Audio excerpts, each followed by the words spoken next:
Hello, in this video I'm going to review some of the issues that I found when testing the top PCBs. Um, Basically, these were from the first shipment where there were basically with less issues compared to the defective batch. So on this one, I only had 3 defective on the minimum SKU ones. I think there were 27 shipped in the first shipment, and 3 of them are defective, and all 3 have the same problem, and is that they're missing LEDs. I think this happened during shipment. There was like pressure and also maybe some sort of like pull with the shrink wrap, or sorry, with the with the padding, basically bubble wrap. If you look closely, you can see the copper here. It's still attached to the solder joints. That means it was not from a weak joint, it was from too much pressure during shipping. So this one is missing 2 LEDs, which basically makes the whole ring useless, and it breaks the ring, and the ring doesn't come, it only comes up to here. And that's was observed in 3 different PCBs, kind of like on all of them. You can still see the copper pads here. So it was all the result of they got pulled, and the pads still sticking to the solder.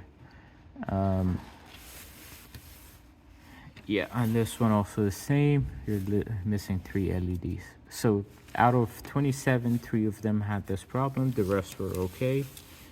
And with the, I haven't fully tested the. Oh, actually, so there was another issue. So actually, there were 4 problematic ones. This one was tricky, actually.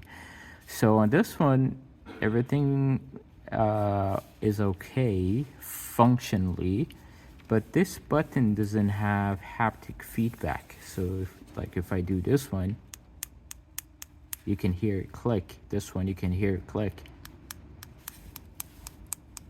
But on this one, it doesn't click. You don't hear it click. You can't, it doesn't have the haptic feedback. But it kind of passes the keypad test, I guess. Like you have to press it a few times to get it to work. So it's like a bad button on this one. So you can't actually, if I press it, you can't even touch the dome switch, click like the other ones. So so when this thing happens, is basically we can't ship this board because it does have an inconsistent experience for the customer.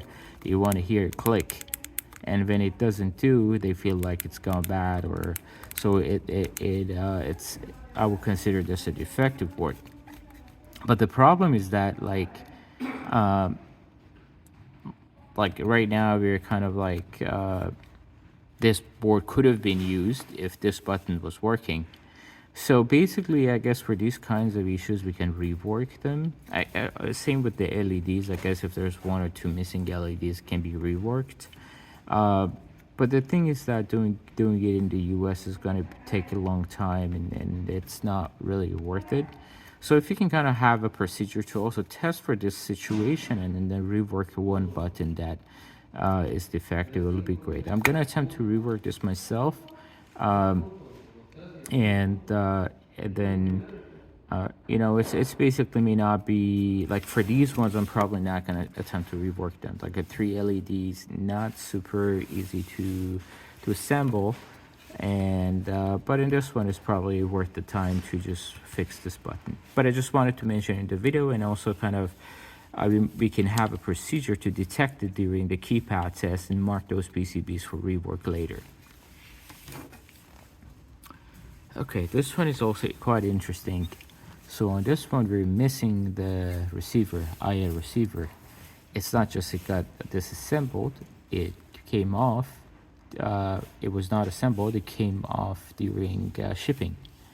So we're actually like, it happened to a bunch of these PCBs. It was basically a combination of weak solder joints as well as pressure during shipment. So it's kind of like it sits like this, and then like it's kind of exposed, so if it can easily get pushed off, and so this is is a problematic component, and it needs to be soldered with care. And then also during shipping, we need to be careful with this one not coming off the way it did. So that is the overall recap of this video, and of the issues that I have found on the side on the top board so far. And I will have other videos recorded as I find more issues or anything that is out of ordinary.